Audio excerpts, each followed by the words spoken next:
Welcome to Cooking Videos with Dave, number 93. As you all well know, I had to cut the last one of these short due to, well, the tragedy that befell Charlie Kirk. Hopefully nothing else happens.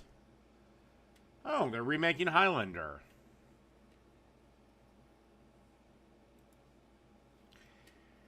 And, yeah, hopefully we're just going to have a good old time. All right, we're going to start things off tonight with a classic pork tenderloin sandwich. bbq.com, and this is the fried pork tenderloin sandwich. Oh, thank you, Josh. Oh, I forgot. That already went through. I should probably check the numbers on it. Bringing you a regional specialty, specifically the Midwest of the USA. You'll find this sometimes in Illinois, maybe in Iowa, but that portion of the country, it's kind of ridiculous. You'll take a pork loin, pound it out, tenderize it, fry it, and then put this giant piece of meat on a little bun. We're starting with pork loin. We want to cut about 8-ounce portions of this because it's going to be a big hunk of meat. All right. So then what I'll do is I'll just kind of butterfly this and then we'll pound it out.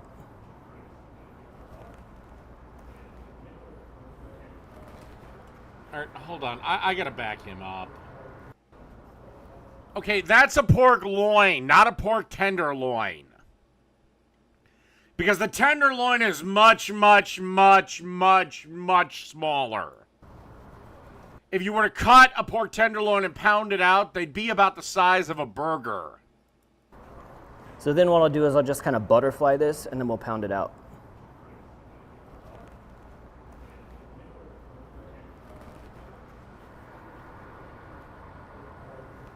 I'm going to throw these into one of our briner bags because they're tough and it's a great way to be able to pound these out without doing any damage. And with the duck fat in there, they'll move around so they won't tear as you're pounding these out. We're going to start with the flat side.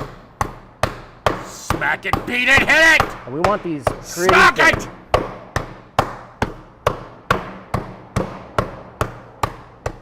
All right, I've got them So, did you enjoy beating your meat? thin enough that they're going to start breaking up if I keep going. So at this Again, this is not a pork tenderloin. This is a pork loin. point, I'm going to put a little texture on them. If you were to actually get a pork tenderloin and smack these things out thin, you'd get something about the size of a quarter-pound burger patty. Which I guess I'm going to do. So that we've got something for that breading to stick to, a little something extra. You guys know that I like to make food look pretty, but this is not one of those instances where we need to make the food look pretty. Any crags, any bits that don't look Hello, uniform, Power Falcon. it's kind of a, I mean, this is comfort food, so it's kind of just adds some character to it. I'm just gonna take some of this silver skin off. Now you can see what I'm talking about when I say this thing's kind of ridiculous because you're gonna fry this and put it on a bun. It's a massive piece of pork. Going back into the bag now, and we're gonna add some marinade. Got the Smoke on Wheels barbecue marinade, which is really heavy on citrus, kind of a buttery, oily, garlic. It's very herbaceous, despite it being called a barbecue marinade. We get about a cup of this in here just to get it coated. You can actually see the thyme leaves just sliding down the bag there.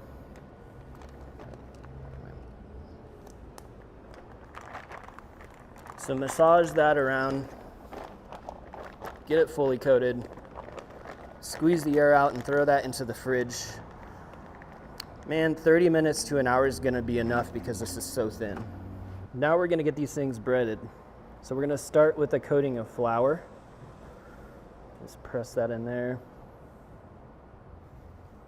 You're gonna have one hand that stays for the wet touches and one for the dry touches. so your hands don't get all gummed up. That is the hardest thing for frying with me, is trying to do the wet hand, dry hand thing. We've got liquid on this one already from the marinade. I'm gonna double it. So now we get back into that marinade. Let me switch hands here. Now we've got another layer, and then you can flip this around into our breadcrumbs, which for this occasion, we are using one of the classics that I've seen for this dish, which is ground up oyster crackers. Just gonna make sure that's fully coated so we get a nice crust on there.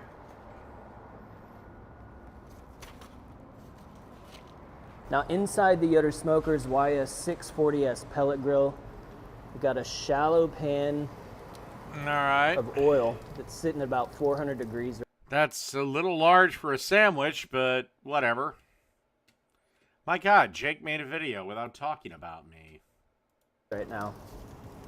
Fucking miracles. The grill is running at 480 degrees. We're gonna let this chill out for just a sec.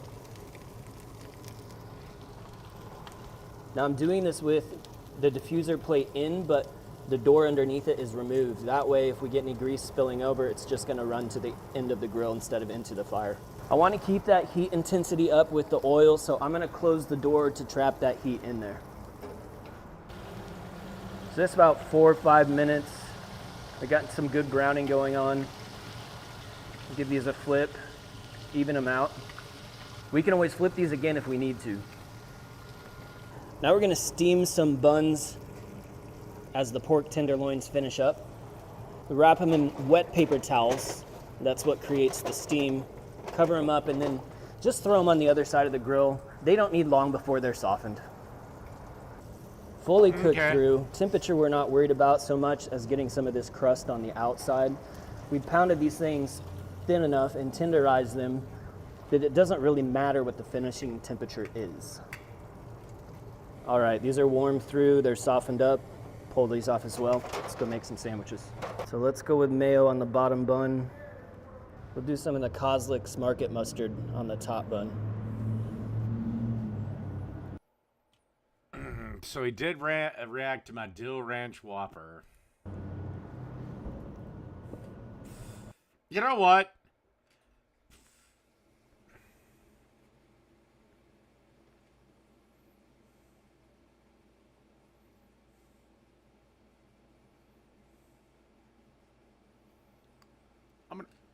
I'm gonna do a poll. Should I do Jake's reaction to my Dill Ranch Whopper?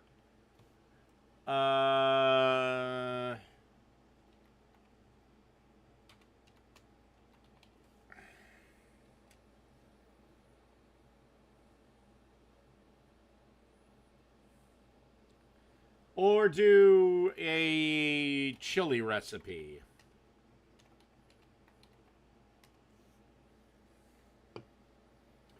When you start the poll, you have until the end of this video to vote, so you got about 90 or so seconds. Probably a little bit more, because I'm probably going to stop it or something. Tell you what, I'll do this and then the shorts, or a short as well. I'm with some of those thin sliced red onions, a little bit of romaine lettuce. We drop in the big boy. Jesus! Top it off with some pickles. Why'd you even bother with the bun? Now for the best part, trying to figure out how to eat this thing.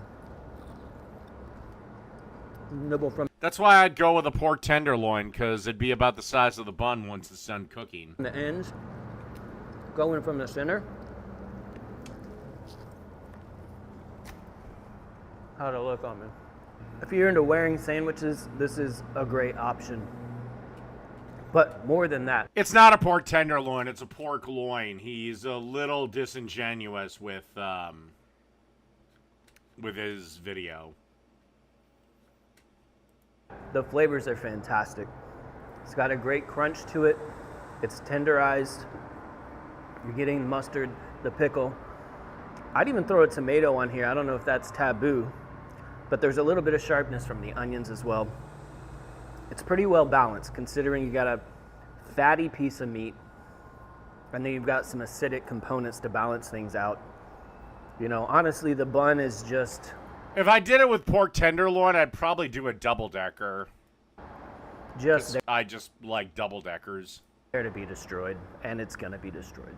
Thanks so much for watching. Be sure... All right. Now let's do this Italian hoagie.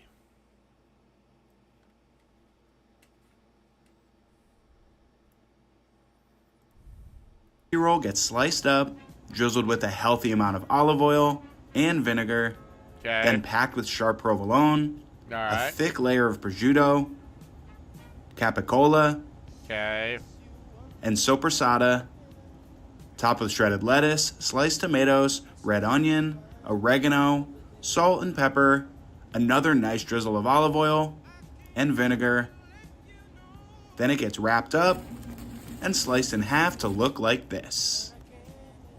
The Italian hoagie from Fedorov's Roast Pork in Brooklyn, New York. How the hell do you eat that? Who's hungry? Although I'm sure it's good as fuck. All right. And the winner of the poll pretty much overwhelmingly is the chili recipe.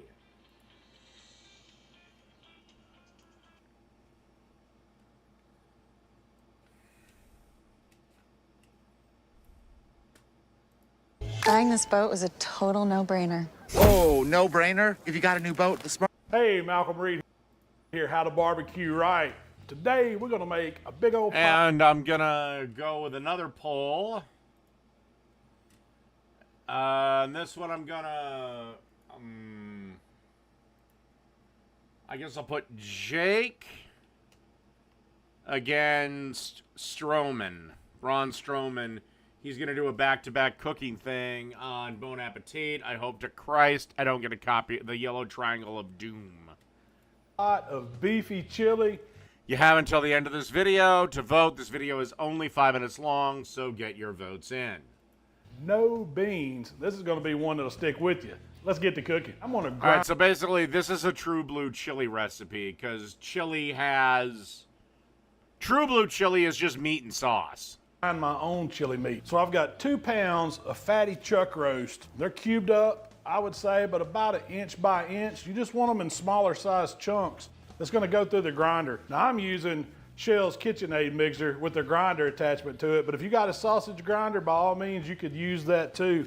Any kind of meat grinder will work. We got the same with the sirloin steak. These are just 1-inch cubes of sirloin I picked up at the grocery store, nothing fancy. So now we're gonna go ahead and get some seasoning on our beef so it's incorporated into the grind. I've got some of my bona fide chili seasoning. I'm just gonna sprinkle this over the meat, probably about 2 tablespoons, because I wanna get some flavor going, and as it grinds, it's gonna mix. Damn, Strowman's winning better than the goddamn, all that seasoning with chili. the sirloin and with the fatty ground chuck. So you just use your hands, and we just want to incorporate that seasoning on the outside of all these little delicious cubes of beef. And that way, when we drop it in the grinder, we're gonna have some sirloin, some chuck. It's gonna mix it all together, make a really nice chili grind. And you could take this meat and just let it hang out in the refrigerator for a little bit to get it back ice cold, but I'm gonna go ahead and grind it today because it's still really, really cold. So let's fire up this mixture. We'll start with it on. And the reason you want the meat cold when you grind it is the grinding creates heat, obviously. So you can get an improper grind if the meat is room temperature. This is one of the few times where I would say you want your meat cold.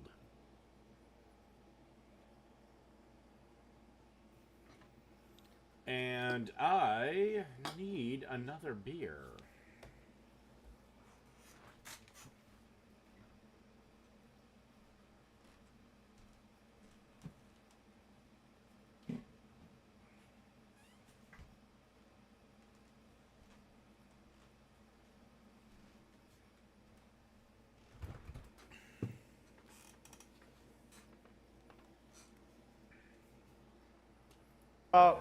Speed 2. I don't really know how to operate one of these. Shell always does this, but we finna make it grind, y'all. And I'm just gonna start taking cubes of this meat. I'm gonna load up a little bit up here in my tray. We want some of the fat to go through. We want some of the lean to go through. Don't stick your finger down in it. This actually has a plunger we can use. And I've got that biggest die in the grinder to give me that coarser grind. I need to grow a few more inches. It's almost too tall for me up on this counter. Get on them tippy toes though. Yes, sir. You can smell that chili seasoning in the meat as it's getting ground. That's gonna make for a tasty pot of chili, I promise you. Now we're ready to make some chili, y'all. The first thing we're gonna do is get a little olive oil going in my black iron pot. And then we're gonna add our chili ground meat, start browning it up. I'm gonna use 2 hands and just do a dump. And it looks like a lot of meat, but we want a meaty, beefy, hearty chili. Now our meat's starting to brown up really nice. It's not quite done, but I want to go ahead and add a whole sweet onion to it. And you see I had a little bit of moisture in there. That's some of that fat that's rendered down. I'm not draining that off my chili. I want some of that in there. These onions are going to soften up. Well, I always try to go for 80-20 for beef. Maybe if I was doing like 90-10, I probably wouldn't drain it off either, but I usually drain mine. Good already. We ain't done nothing but ground some meat and threw some onions in. Now we're ready for some garlic, so I'm just gonna make a little well in it again. We'll hit it with about 5 cloves of garlic I minced up. Let that garlic get happy in there. Now we're ready to start adding that chili seasoning, y'all. Y'all know I got my bona fide chili mix. For 4 pounds of meat, we need about 4 heaping tablespoons. We're just gonna work them in batches here. I'll go ahead and put 2 in, get it stirred up, then we're gonna add some more for a total about 4 heaping tablespoons. That's a suggestion. You know, make your chili as mild or as spicy as you like it. I like to give the meat a little taste to see how it is. That's real good. Now, let's turn it into chili. So we're going in diced tomatoes. Got a big can, y'all. Right. And I like to add some tomatoes with some peppers in it. I got that Rotel. Rotel goes in chili, if you ask me. Got to have a little tomato sauce too. And then to give us a little bit more heat, I got a can of diced green chilies going in. You could add fresh peppers if you want. You could skip the peppers if you don't want it spicy. But this will put you about 3. With all the tomatoes in there, that pretty much neutralizes and all like 80% of the heat. Now that's a big old pot of chili coming together. But now we're going to doctor this chili up, fortify some of those flavors. I'm going to use some Worcestershire sauce, a few dashes, a lot of dashes. Then I've got some beef concentrate. This is just a squeezy kind. You can get it at your grocery store. Just makes that beefy flavor more intense. Just put a good squeeze of it in there. We're just going to incorporate that. We also are going to check it, see if we need more salt, pepper, anything yes. like that. We got some cracked black pepper going down. Everything needs a little salt and pepper. You could even use AP if you wanted to. A little salt, not too much. Now here's a little trick that I like to do to chili. Is add a little bit of sugar. It's not to make it sweet, but it offsets the acidity of those tomatoes, just brings it all together. So I'm just gonna add a little bit of sugar to it, maybe half a tablespoon at the most. Now all I gotta do is sit back and watch it. I'm gonna stir it about every 10-15 minutes. Make sure it stays on a low simmer, and that chili's gonna do what it do. I mean, that's how we want it to cook. So y'all, I simmered that chili for about an hour and a half. Really give it time to let some of that moisture reduce off of it, let those flavors really concentrate. This is how I'm gonna make a bowl of it. So just ladle you out. The other thing he is missing is a peanut butter sandwich and spaghetti. Couple big scoops of that chili right there. Fill that bowl up. Oh, it looks awesome. You can see the tomatoes, a good meat consistency. I'm just gonna top it with some... Trust me, if you've never done it, make a peanut butter sandwich and dip it in chili. I don't know how it works. I don't know why it works. It just works. Some shredded sharp cheddar and a little bit of finely diced white onion. You know, you can put whatever you want on top of chili, but this is just a classic way to eat it for me. So let's see how we did, y'all. I know this chili's gonna be hot. It's smoking, but I gotta get some cheese, a little bit of onion there. It's a big old man bite. Oh yeah. That's a bowl of chili. Thanks for hanging out with us today, y'all. If you like what we're doing, subscribe to the channel. You can find us on all the social channels. We also do that podcast. We're gonna talk about this chili and all the other delicious stuff coming up. We'll see y'all next time. Alrighty.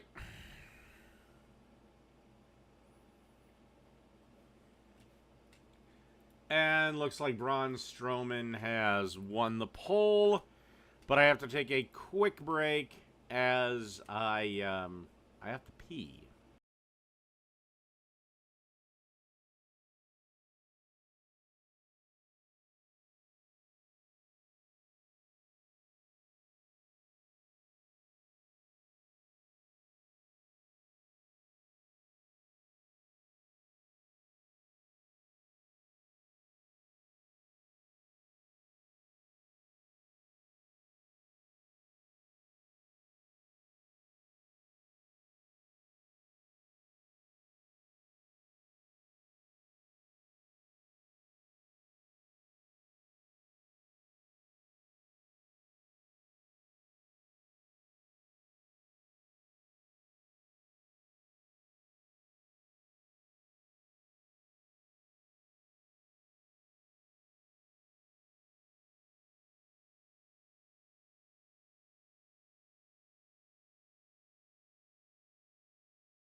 Alrighty.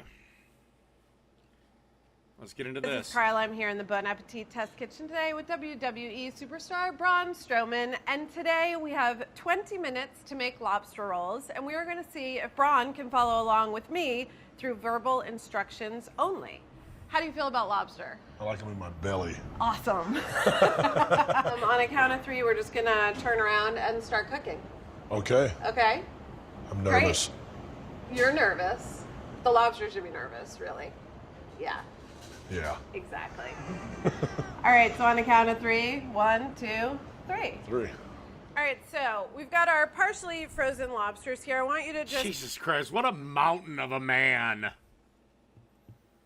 pick them up. You should show some signs of being alive, but they're like a little stunned. Okay. And you've got a pair of shears on your cutting board. Let's just get rid of these rubber bands. So is he gonna pinch me now? I doubt it. He's kind of like...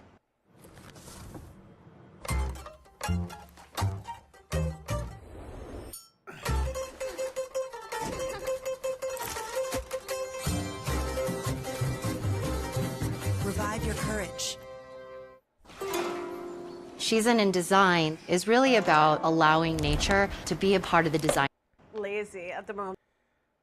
God, I hope they put the knife through the goddamn thing's head. Please put the knife through the thing's head. All right, let me know when your rubber bands are removed.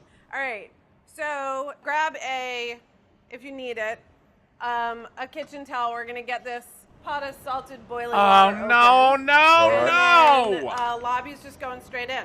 All right, dispatched. Drop them in the deal. Drop them in the deal. Sorry, brother. Gotta go. Does that bring up any feelings? I'm a carnivore. Sorry for everyone that doesn't like that. Okay, so now you've got a little timer on your station. All right. Hit the minute button up to 8. And then while that is going, we're gonna make homemade mayonnaise. So grab the bowl with the egg, with the lemon. And So then, the littler of the 2 bowls. And then you can take the lemon, just set that aside for a sec. And grab the egg. Have you ever separated an egg before? Yes. Okay, perfect. So separate the egg. I want the whites to end up in the smaller bowl and the yolk to end up in the bigger bowl. Now, where are you separating eggs? In the ginormous caloric intake that I need Yeah. to fuel this meat castle, Yeah. I have to eat a lot. And unfortunately, eating a dozen egg yolks every day is not necessarily good for your cholesterol. So I learned how to strain them apart. In the little metal container, I want you to find the microplane. Which is like It looks funky like a looking woodwork- potato peeler. No, it looks like a very fine-toothed grater. This looks like a potato peeler. That's not the one. Oh wait, in this In thing, the bin, yeah, the bin with the tongs. the grater with the rubber handle that says microplane on it. That's the one. All right. All right, so you've got your lemon, you've got your grater. I want you to finely grate about half of the lemon into this egg yolk. Into the big bowl with the egg yolk, half of the lemon Half zest. the lemon. Roger that. Can I ask how many calories a day we're consuming? Right now, I probably eat around 7,500 to 8,000. When I was competing in World's Strongest Man contests, I would eat around 15,000 a day. That's a good day. But I was also 420 pounds, and I'm like 355 right now. Oh, you know, kinda I light trimmed right now. down to my svelte body weight that I am now. That's what I thought when I saw you. You said a half of this thing? Half of that guy. Eh, and then looks like half. Kind of the half that you zested if you went, whatever, cut the lemon in half. Cut the lemon in half. Cut the lemon in half, and then find from that same bin, there's like a lemon squeezy. It opens up, it's yellow. All right, so we're going for half the lemon juice. Half the lemon. One foaming half over. Yeah, of the- half the lemon right into your egg yolk. And then that lemon half goes into the garbage bowl. We might need the zester later, so just put that on the tray. And then I want you to find the whisk. Have you ever made a homemade mayonnaise or aioli before? Nope. Oh, fun. Okay. Whisk. And so whisk together the egg yolk, the lemon juice, and the zest. Add a pinch of salt, which should be right up front. And just when you feel like that's all well combined. Forgot, my fingers are bigger than yours, so it's probably a half a pinch of what you're doing. Oh, okay. I like it pretty salty. Okay. All right, so then grab the measuring cup that's got the oil in it. And so the secret to making mayonnaise from scratch is that at the very beginning you have to add your oil don't have the bon app, don't very have the triangle slowly of doom. Okay. as you're whisking. And I'm whisking this whole carafe, I guess it would be, Yeah, of but we're oil. gonna start This would be Braun Strowman. He's a WWE superstar. literally drop by drop. Send a couple drops over the edge right into that yolk mixture. Who I think at one point was dating Alexa Bliss, which is like, how could she walk to the ring? Yep. And then just whisk it in, make sure it's in there. Really like a few drops. This is gonna draw out your patience. Would you describe yourself as a patient person? No. How would you I describe already have an arm yourself? pump from trying to hold this and do it slowly. I'm more of a force kind of guy than a finesse person. All right, so let's just go thin, steady stream. There's this much oil in mayonnaise? Is oil like the main ingredient in mayo? Pretty much. I didn't know that. I just know it tastes good on sandwiches. People who don't like mayonnaise, you just can't trust them. Now I am also feeling, lobster time. You can stop whisking and stop pouring. All right. Grab one of these tongs. Long tongs? Long tongs. And then get this guy open. Give me a visual on your lobster. Do you want to see it? I do. Just lift it up. You have to tell me what it looks like. It I looks can't- like I'm not allowed to turn it's around. red. Bright red? Bright red. So throw it on the little sheet tray that's on the other side of the pot, and we gotta finish our mayo. But this is good. We need the lobster to cool down a bit. All right. All right. Back to whisking? Back to whisking. Back to whisking. Whisking away again on a cooking show. Whisk, whisk, pour, and get the rest of this oil in here. And then we're gonna season it up. Kind of like a tartar sauce vibe. Where'd you grow up, Bron? I grew up in a little town called Sherrills Ford, North Carolina. It's about 45 minutes. What is it with all the Southern boys being fucking and farm boys being behemoths? Northwest of Charlotte, North Carolina. I grew up on Lake Norman. Let me know when all your oil's in. Oh, it's been in. I'm just whisking away. Really? You're done? I'm so done. Oh my God. Okay. Let's give it a taste, actually. All right. Lemony. Lemony. Salty enough? Maybe a pinch more. Yeah, pinch more. Same. So now I want to peel. Season and design Oh, for is really fuck's about allowing fucking sake. nature Yes, to be you're a part of the goddamn design hot-ass process. fucking The Hibachi Asian Harmony bottle bitch. is a perfect example. The beautiful 24 facets Yeah, it also costs $130. represent the traditional 24 seasons in Japan. Tell you what, I'll buy a bottle if I get a blowjob from you. My grandma Edith, she had an understanding that there is an amazing amount of intellect and The stalk of celery. So now grab that Y-shaped peeler that you were talking about before. We're just gonna peel the stringy part of the celery. I never knew you could skin the strings out of them because I always eat them and they get stuck in my teeth. There you go. All right, so then with the larger of those two knives, I want you to, going lengthwise, just cut very thin strips of the celery. You only need like 2 or 3 really long, thin strips. 2 or 3 long, thin strips. Yeah. So now just line them up next to each other like little celery soldiers. All right, so going crosswise and keeping your cuts pretty close together. How little pieces, big pieces? Tiny little dice. Because, like, I don't like to bite into a big piece. Damn! Looks like Mr. Strowman might have some skills. Shit, did he work at a restaurant or something? Of the celery in my lobster roll, but I feel like a little crunch is nice. So when you've got, like, I don't know. Did she go hard at me or the Charlie Kirk thing? 3 No, I haven't seen her tweet. I'm rarely on Twitter. tablespoons worth. We're going to add that to the mayo. How are you on celery? I got it all chopped up. Dude, let's go right into the mayo. All right. And then we're going to basically do the exact same thing with one of the pickles. You got a jar of pickles on your station. All right. Spear a pickle.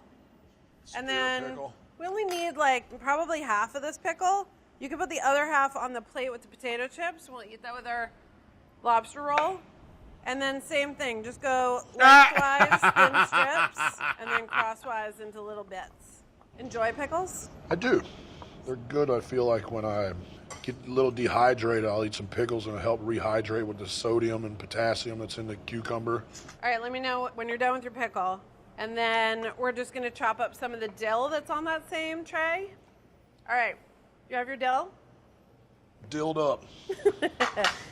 And then just go chop crosswise. Don't have to be like super crazy about it, but finely chop the dill about, I don't know, a tablespoon or a teaspoon's worth, and then add that to the mayo. And then we're gonna stir it together and give it a taste. Find a small spoon and just stir this together, and then we'll give it a taste and see what it needs. Let's see.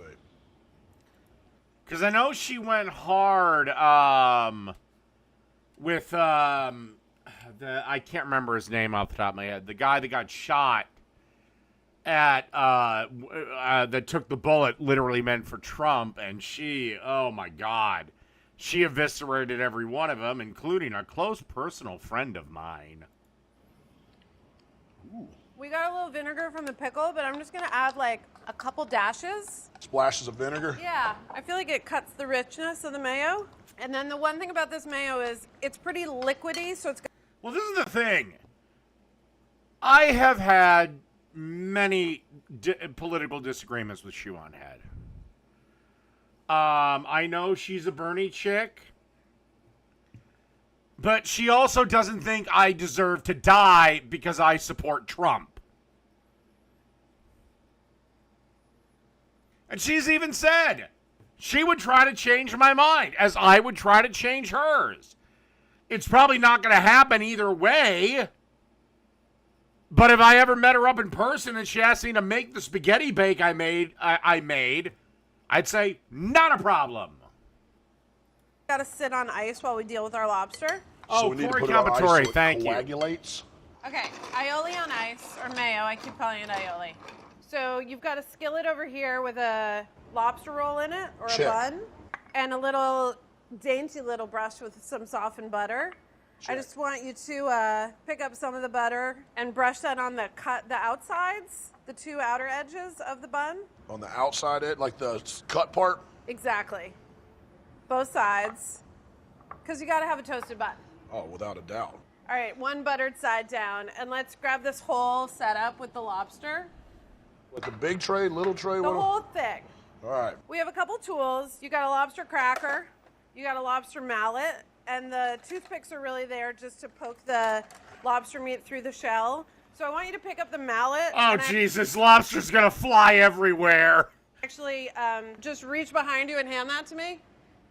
Cool. Awesome. I'm gonna use a mallet. You're probably not gonna need one.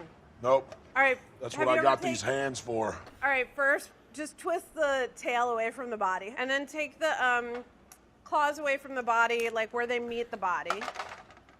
Cool. And then put the guy's head. So your big tray is kind of going to be like the shells and the waist. All right. And we're going to try to keep the meaty part of the meat on the little tray. All right. Okay, so then with the claws, just break the arm away from the claw. And then I find it easiest to take the, I guess it's the thumb part of the claw, pull that out, and then just kind of crack it, push it away. Crack your lobster claw. It just broke the whole fucking thing. Oh my God, could you imagine if Mark Henry in his prime was on this? Holy shit. He'd have just ripped the entire shell off. Already? With my hands. All right. I got one thing cooking. It's in the slow cooker. Oh, you've definitely done this before. That one got me in the face. In the face. Let me know when you're ready to get into I that don't know, maybe. lobster We'll tail. see where the night goes. Oh, get into it? Yeah, I was about to say, mine's already peeled. almost there. All right. I feel like I need to de-poop this guy. Wait, did you get into the tail already? Yeah. Dude. I'm already done with my lobster. You're just giving me such good instructions. I just think you know your way around a lobster. Well, that and just I learned at a younger age, it's always best to listen to the women that talk to you. It makes life simpler. Like a good neighbor, State Farm is there. Jake from State Farm, everybody. So I was at a Chase Sapphire Lounge, and I saw a burger on the menu. I knew you were smart. So now, if you have your shells on one part of the tray and the meat on the other, Yep. we can get rid of the shells. Get rid of that whole kit and caboodle. Well, but don't throw them away. Throw them in some water, especially if you're using 2 or 3 lobsters, because that makes a fantastic stock you can use later. And we're just going to cut the lobster meat up. Using the cutting board and the big knife, I want to cut the lobster into like... I already did pizza bagels. I'm doing a slow cooker kielbasa. Kind of a pretty simple recipe. And then I may do a spaghetti recipe. Half-inch pieces. All of it. Although if you want to leave pieces of the claw a little bit bigger so you can see them, that's fine with me. All right, let's grab I'm curious the, to see mayo. how Bill Maher's what Bill Maher's gonna do. Oh, off the ice. And grab the other, there should be a large, like, empty bowl. Yep. Get your lobster meat in the big bowl. And then there's a big spoon. And then a few spoonfuls of the mayo into your lobster meat. And stir that around to, like, very generously dress it.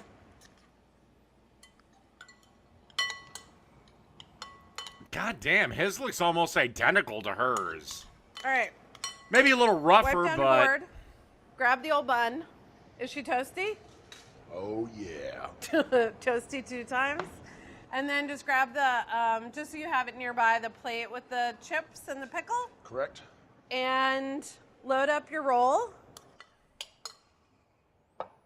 Some people just do the New England style drawn butter, but I don't know. I like them this way. All right, bun on the plate. That's it. Tell me when you're ready. Are you ready? I am ready. Then let's do it. Okay, 3, 2, 1. She's gorgeous. Looks amazing. Yours does too. It's perfect. I tried to be fancy and put the claws on top. I like that. Presentation. You want to know what you're getting. Yeah. Yeah, it's real live lobster. Wow. Perfect. Oh, you cut your pickle differently. Oh, it's okay. All right, let's switch. All right. Cool. Bon appetit. Exactly. I'm glad we could play a part in your caloric intake today. No, thank you. I'm I glad feel you. honored. I'm glad you talked me through cooking my first lobster and making my first mayonnaise. So. First time for everything. There were a lot of places to mess up. Cheers. Cheers. Mmm. Mm-hmm. Mm. Napkin? Thank you. Oh yeah. Would I be a good wrestler? I think so. The way you just led me through this, I feel like you could lead someone through a match. Oh, okay. Yeah. All right. Well, thanks for jumping in the ring with us. Maybe next time I'm down in your neck of the woods, I'll jump in the ring with you. Look me up. Okay. It's a plan. Okay.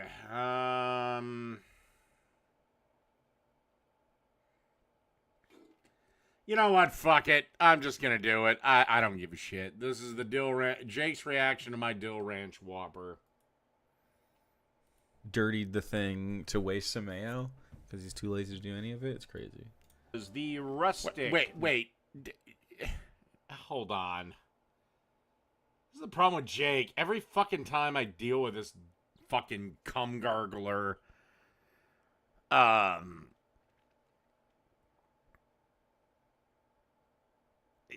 I get him like in the middle of something. He did have a time slot apparently. And don't forget to like, share, and subscribe to Dave's Cooking Show. Don't forget. That said, let's get on to the video. This is... I hate that he uses... when he's just making a fucking mayo sauce. There's no reason to measure it in a cup. Gee, it's almost like I'm worried about the proportions of ingredients. You would know this if you actually knew what the fuck you were doing. The thing I hate about this, besides wasting, putting the mayo in here and wasting the time to do it, is that he then uses a spoon to get it out, which isn't going to get all the mayo out. So now he just dirtied the thing to waste some mayo because he's too lazy to do any of it. It's crazy. Gee, it's almost like I'm concerned about the ratio of ingredients. Okay, dude. Again, not an argument. Is the rustic dill. And again, once again, for the 900th time, make this yourself and make it better. Dill Ranch Whopper. It is a take on Burger King's famous Whopper. No, this is not a recreation. I've decided to maybe start reimagining classic fast food items in my own way, like they might be specials on the menu. So mayo and sour cream is the thing. So when you think of a Whopper, you think of a mayo sour cream flavor. Jake, dipshit, what is one of the main ingredients in a Whopper from Burger King? Okay, there's the beef patty, there's the cheese, maybe bacon, onions, lettuce, tomato, ketchup, and fucking mayo, you blooming retard! The dill ranch sauce is taking the place of the mayo, you fucking idiot! Hell yeah, dude. Hey, if Burger King, you want to use this, cut me a check. Anyway. Inflated, well, not even, like delusions of grandeur. To make the sauce, we have 1 cup. I guarantee you, I will have Burger King cut me a check long before they cut you. Of mayo, followed up by a 1/2 cup of sour cream. Perfect. To that, we're going to add a 1/2 cup of buttermilk. A lot of dairy. Gotta get that buttermilk. It's a fucking goddamn dairy-based sauce. It's ranch, you fucking retard. Then I'm going to give these 3 ingredients a little whisk just to blend them up a little bit and create our base. And then I'm going to add a 1/4 cup. Oh. I'll take human breast milk on my Cheerios. What up? Gherkins. The breasties. If you can't find gherkins, they're in the pickle section of most decently sized grocery stores. But if you can't find them, just use mini dill pickles. Dude, I think I have a And hair. then I added the rest of our seasoning, which is a 1/2 tablespoon of dried dill. Is that ranch packet? 1 teaspoon of garlic powder, a 1/2 teaspoon of onion powder. No, that was my own seasoning mix. 1/2 teaspoon of sugar, salt, and pepper. And then and a 1/4 teaspoon of chipotle powder. Then salt and pepper to taste. Yeah. I'm glad he's using a whisk and not a spoon. That's nice. And then we're just going to give Give me this some a great pickles big caught in old there, whisk but around. You should be able to knock 'em out. Mix till everything is combined. And then I'm going to put... The ratios are really bad on this. You needed less sour cream and mayo. Can you believe it? And less buttermilk. Just all together.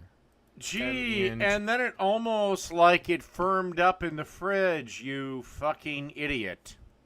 To those empty condiment bottles you can pick up at any Walmart. Milky.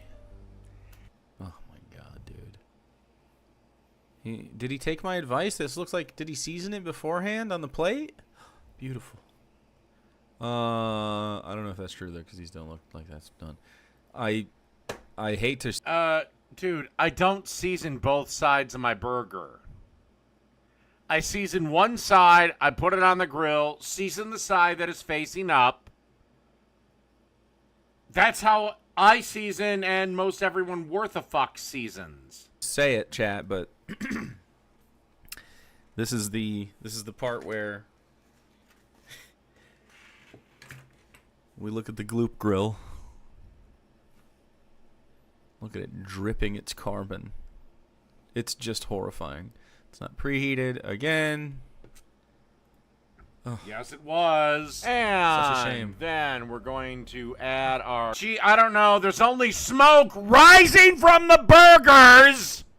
1/4 pound 80/20 beef patties to our grill.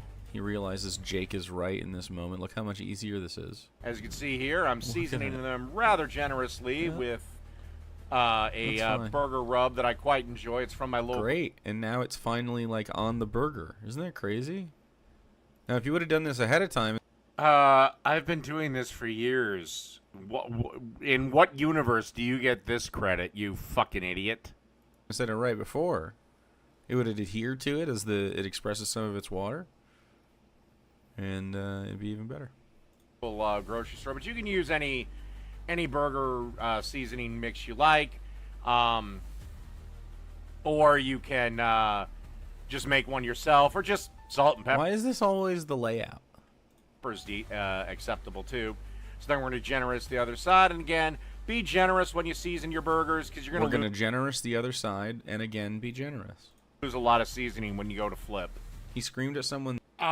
Any sort of counterpoint to my cooking or anything like that, or we just gonna point out when I fucked up a word? Again, Jake, any fucking time, any fucking where, I'll kick your fucking ass in a cooking competition. Today for not pre-seasoning? In a blind tasting or in a thing where we're judged by chefs or people that don't give a crap about either one of us, I guarantee you I'll kick your ass 6 ways from Sunday. What, man? But he's not doing it again. You can do it on both sides. All right. Let's use cooking show editing to jump ahead in time. Look at him. He's scared of the heat. Look at this. He's got to get away. It hurts. All right. Thanks to the magic of cooking show editing. The soot on him. You can just see the booger on it. Ugh. Ugh. Gee, I'm only cooking over fire! How do you grill your burgers, bitch? I've never seen you do it! The one thing you did grill, the steak, yeah, that had black parts to it! Look at it. Oh. The clumps. These burgers are done. Man, just clean the grill and preheat it. You're already doing everything else. Place a slice. I did preheat the grill. Did you not see the fucking smoke coming when I laid the burger down? Did you not see that, retard? Piece of American cheese, and give them about 60 seconds for the cheese to melt. I'm begging them. Then we'll take them off and bring them into the house. Okay, now we're going to get ready to toast up some buns. Editing. All right. Jesus fucking Christ. It's a lot of fucking melted butter. Not really. It's just kind of frothy. Sure. As you can see here, I got about 2-3 tablespoons of butter. Fuck it. Melting up on the griddle. Yeah, again, this is the way I find to toast up your buns works best. Again, this is the way I find it works best. I've never seen him do this one time. One. Gee, it's almost like I've grown. I used to butter the buns themselves, then put them on the griddle. But that sucked. Now, I toast up the butter, I grease up the grill, and I throw the buns on. And guess what? I don't know who I learned it from or where I first seen it, but it works better. That's called growing, Jake. That's called opening up your fucking mind to new ways of doing things. Again, you can always butter the bun, but I don't know. I just feel this way works a little bit better. And disagree? Then we want to lay down. And this is why I'll always beat you, because I've done both. This way's better. Every restaurant uses melted butter. Every restaurant uses, or if they do use butter, it's clarified butter. On our brioche buns. And let them toast up. Take 2-3 minutes. All right, let's move on to assembly. Okay, now let's assemble our dill ranch burger. Yeah, man. As you see here, we have a nicely toasted bun. It is definitely toasted. So this is the benefit of like having a fat on it and preheating it, because he needed to wait for the butter to melt. That's all you need to do. I love the brioche buns, but that's a crazy waste of butter. Butter's like $4 a pound. It's made from milk, which is made from cows, which is a renewable resource. Who gives a fuck? Are you paying my butter bill, Jake? Because if not, shut the fuck up. And now we're going to add some of that dill ranch sauce that we made.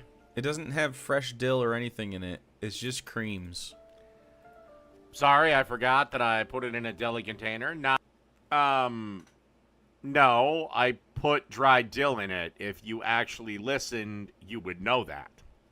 Not one of my disposable containers. I'll throw scalding water. Although you see, it's kind of thickened up, Jake, because it had a chance to get cold. Do you see how that works? You see that? On myself as a penance. What? You're weird. This is properly constructed so far. And you're pathetic, but I don't hold it against you. Though. This is what I'm looking for. You toast your buns. It helps protect the... Oat milk is... Well, oat milk has a taste to it. Oat milk makes everything taste like a malt. Which, actually, I don't mind oat milk.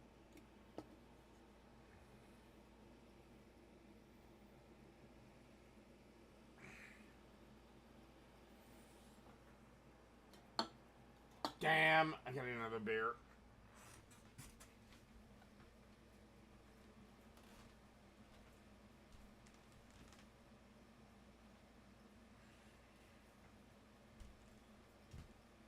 I just realized something. Food Network has a show called Grudge Match. Hey, Food Network. Grudge Match. Put me and this motherfucker against one another. Me and him, 20 minutes. Yeah, bun. From your... So, toasted and then a fat layer.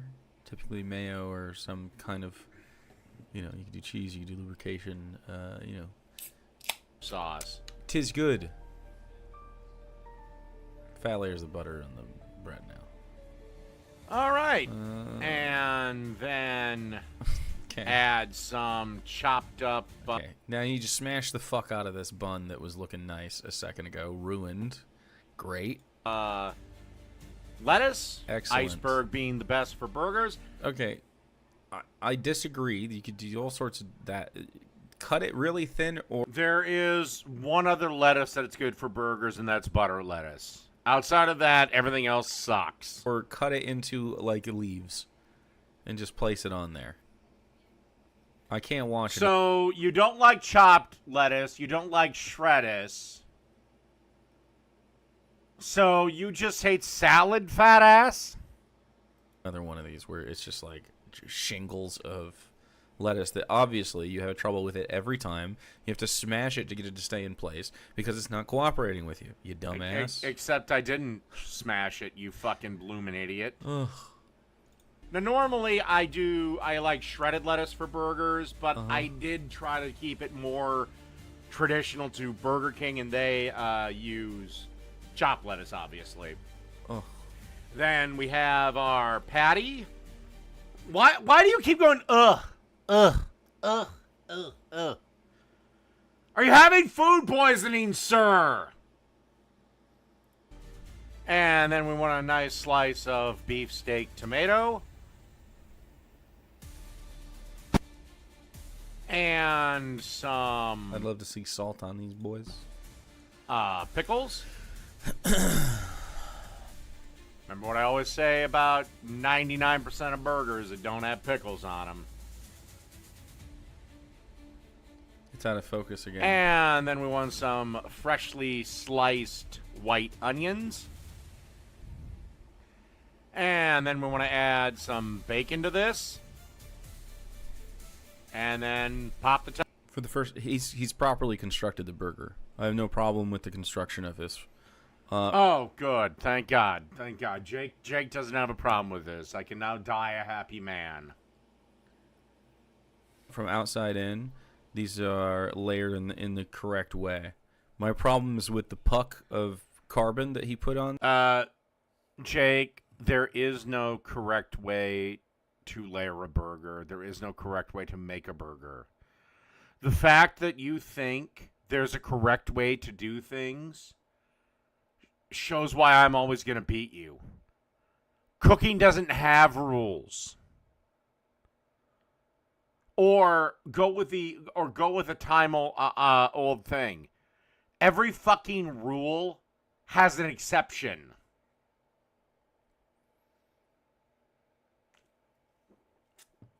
Yeah, unfortunately, the piece of shit camera, which I've got to limp along with for a little bit here, is just that, a piece of shit. But it gets the job done. There. And the wastefulness of his style in this video. Well, and there are no rules to cooking. Stop on. Smashing the shit out of it. A dill ranch Whopper. Done. See, this is one of those that outside of rules like chicken has to be cooked to 165, pork has to be cooked to 155, beef you can do whatever the hell you want with. Outside of safety rules, no, cooking has no rules. Do whatever the fuck you want. A gochujang chicken Caesar salad? Go for it.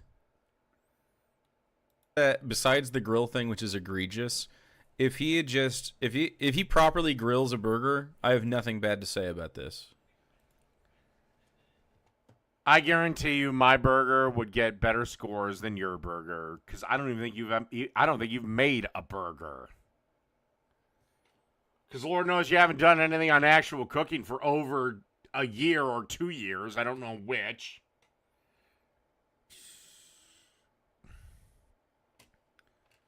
So anyway,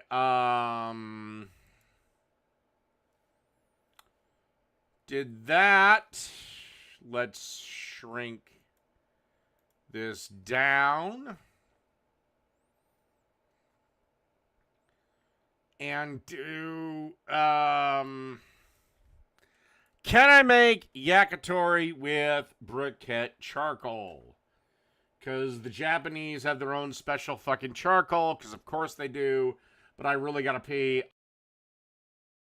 I take the back. I have to pee, but I also have to turn my kielbasa over, so it'll be a little bit longer than a normal break. But I'll try to be as quick as possible.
Okie dokie.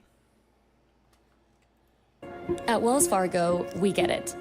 Ella started her business because she loves facades. Atriums, green roofs,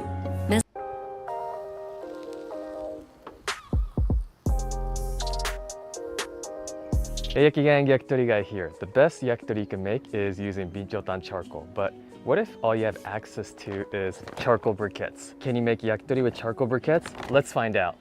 This original has been around since the 1920s, and this 8-pound bag costed me $7. Seriously? You can find this pretty much anywhere, your grocery stores, big lot retailers, gas station, convenience store. It is a man-made charcoal made out of wood char, some sawdust, and starch as a binding agent.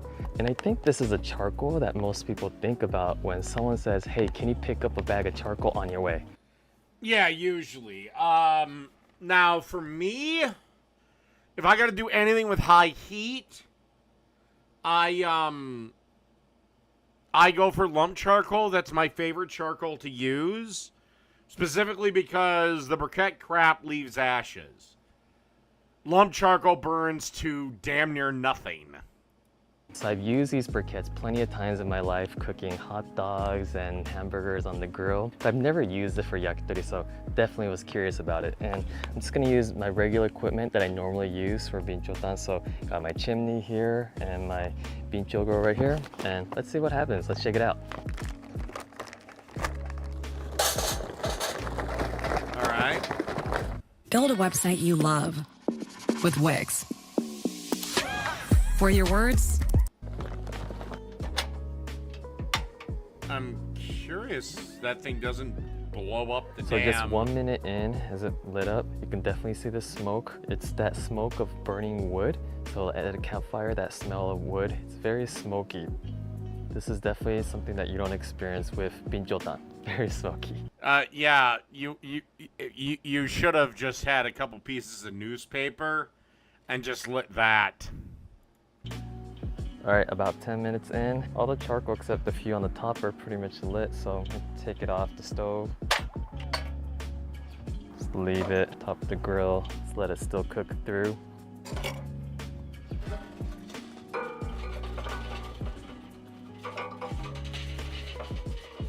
Spreading out the charcoal in hopes that as long as there's no exposed metal, we're not gonna have any flare up, pretty much what I wanna avoid when making yakitori. Check the temperature.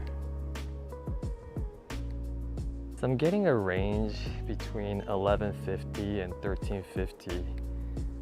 So even among the different briquettes, there's sort of variations in the temperature.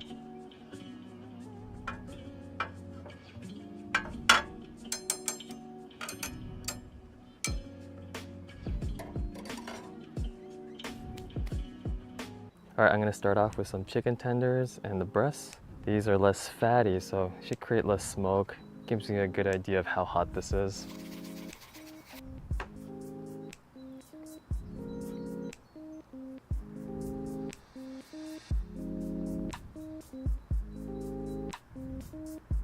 Next up, we have some negima. These are chicken drumstick negima, so the lower leg negima. And breast skin and combination skin of back, belly, and butt skin right here.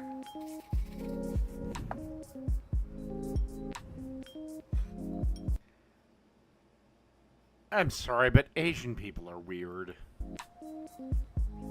So on this side, we have the lighter. Although I will say, they have a far better cuisine than English people. What the fuck is wrong with you, UK? When are you gonna give up beans on toast?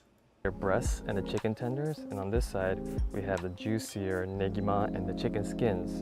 And I really want to know if briquettes flare up a lot or not.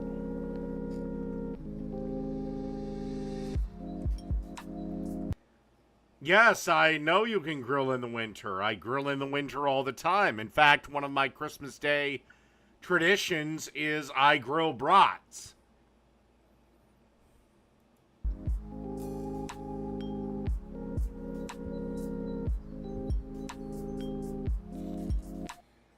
There is a story behind it, but I'm not going to tell that here.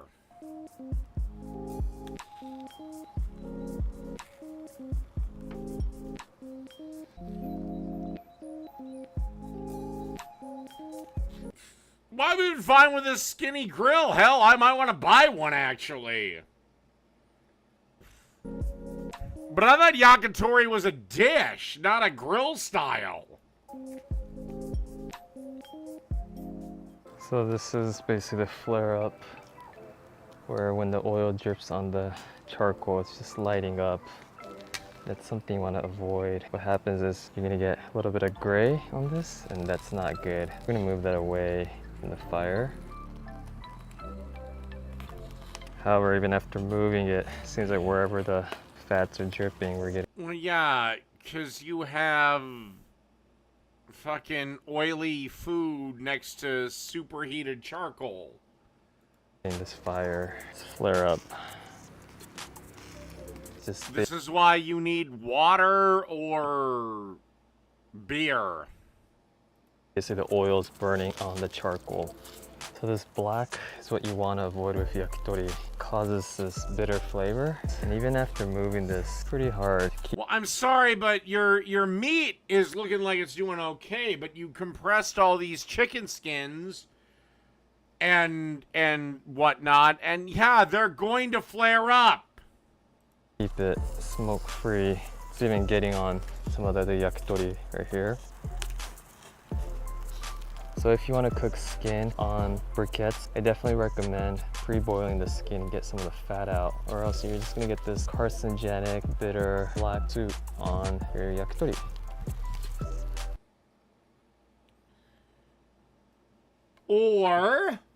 Or, here's another thing, young man. Go indirect, low and slow. So it's not directly over the fire. Maybe that's not yakitori at that point, but just giving you a helpful hint.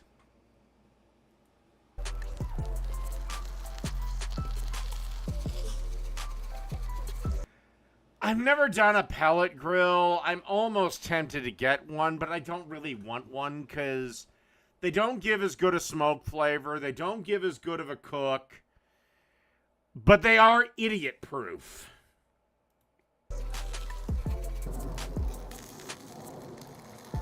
If you have something like this though, swipe it off. This is not what you want to be eating. It doesn't look good, it's not taste good. Well, I could give a rat's ass less how food looks.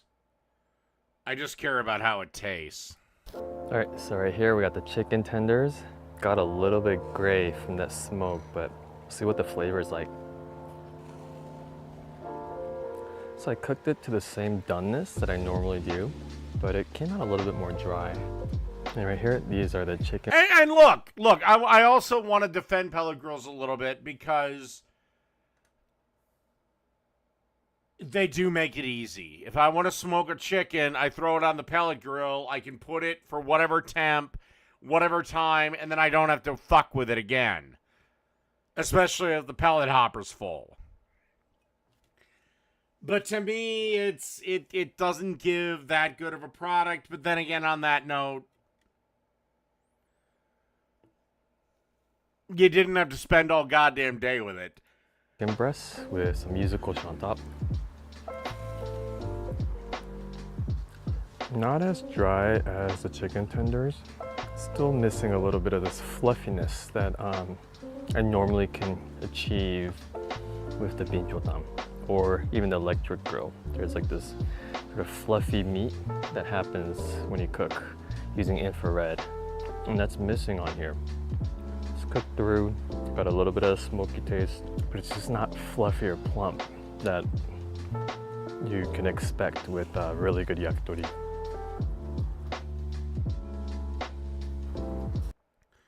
Like I said, it's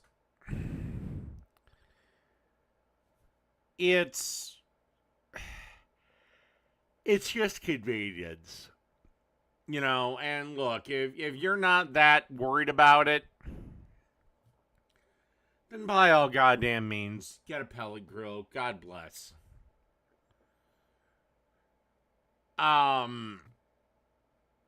You know, because yeah, it is a way to Okay, I got dinner on the grill. It'll take 6 hours to get done. It's like using a slow cooker almost. Slow cooker does not produce the best results, but it is easy.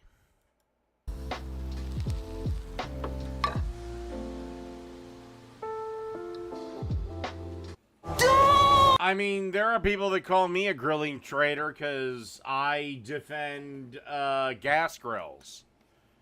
And the reason I defend them, I'm not going to fire up a charcoal, wait the time it takes for the charcoal to get ready to cook, just to cook,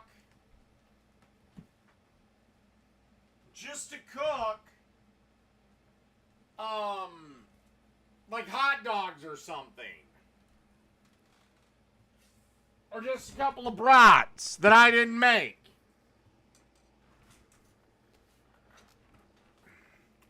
You know, if I'm just cooking for a regular ass Tuesday and I'm not making something for the show, then you're goddamn right. I'm just going to, I'll just fire up the gas grill. 'Cause it's so much easier. Worry. Scott 1000 lasts 2 times. So this is negima, the drumstick chicken leg negima. All right. One last video, and then we're going to... Oh, we'll do a couple of shorts first. This vegan bitch sues this guy for grilling meat. I would have fined her for wasting the court's time. Doing all day, and the fumes have affected my health and my business. I run a yoga studio in my backyard. Okay, but you can't tell him what to do in his backyard. Many of my clients have countlessly told me that the barbecue fumes, as well as the countless parties, so they are no longer coming to my studio. Well, you shouldn't have your studio in your backyard. Because your neighbors can do whatever they like in their backyard. And if he wants to grill all goddamn day and have a goddamn all-day party, that is his right as the fucking property owner. So I have lost business because of his grilling. She's all lies. Everything she said. She's not even a vegan. She's too thick to be a vegan. Okay. Her yoga class, that's another lie too. Those women can't do yoga. They're about 500 pounds. When you find comfort insulting people who are trying to better themselves, it makes you a jerk. And you ought to be ashamed of yourself. Has she asked you to move the grill to the other side of the house? She has. Have you tried doing that? The grill's kind of big, you know. Charcoal releases soot into the air. You don't want to inhale the soot. Also, it's affecting her business. No, I would argue it's my backyard. I can cook and grill wherever the fuck I want. She's a renter. She can go move elsewhere. You did make an effort to resolve the situation. He has refused. I am not going to grant you the $25,000 that you were asking for. I'm going to grant you the $10,000. He is barbecuing. Okay, I totally disagree with that, Judge. He can grill whenever he wants in his backyard. Now, maybe the guy was a dick, but this is complete bullshit.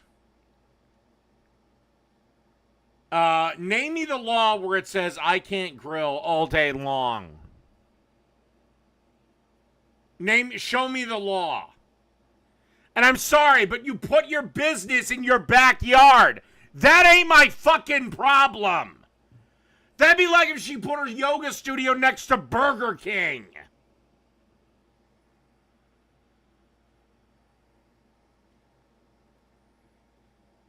Well, this is from one of those court TV shows. You know, the people's courts, so it might be fake as fuck.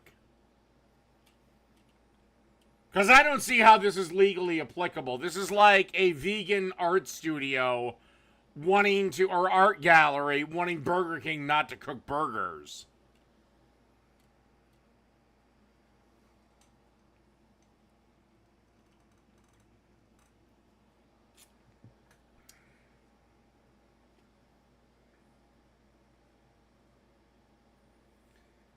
And honestly, I would appeal this decision immediately.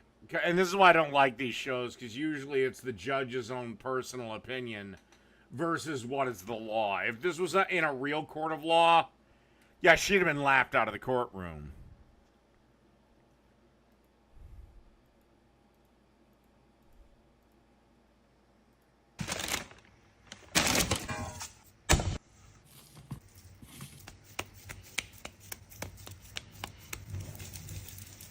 So this is the ultimate cheeseburger.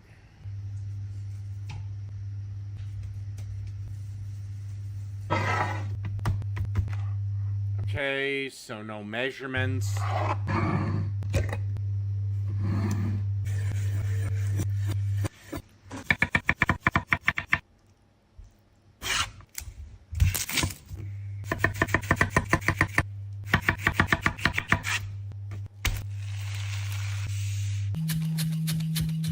Chives. Tomato ketchup. Mayo.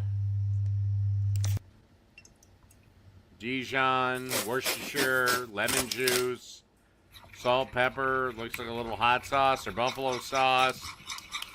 Mix that into a sauce. Add some of the pickle, the onion, chives, bacon.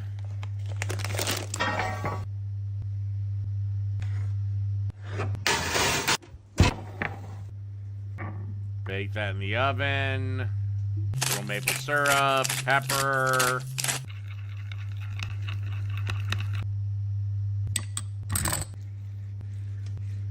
Glaze the bacon. Put it back in. I'm assuming repeat the process.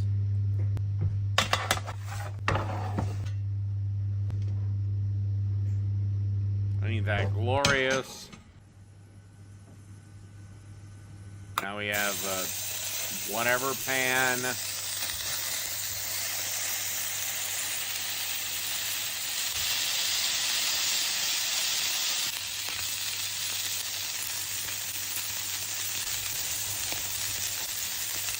Salt, pepper.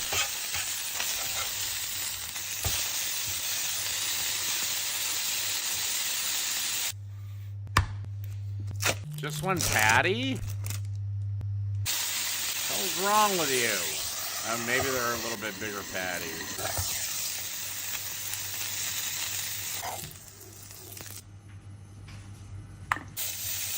Oh, a second bowl. Doing the same thing. Salt, pepper, flip. That.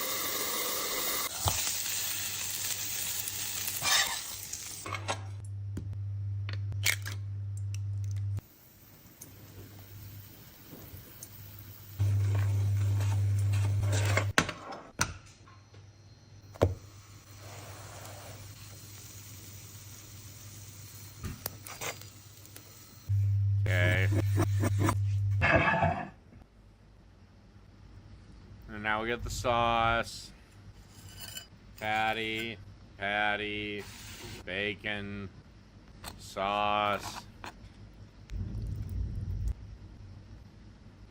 I like the pickles. The egg's a little weird. Garnish with the chives. So is this a breakfast burger or what?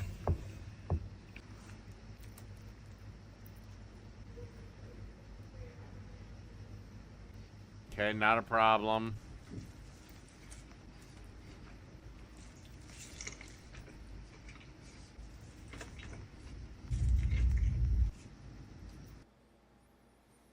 Alright. Well, that's pretty much it.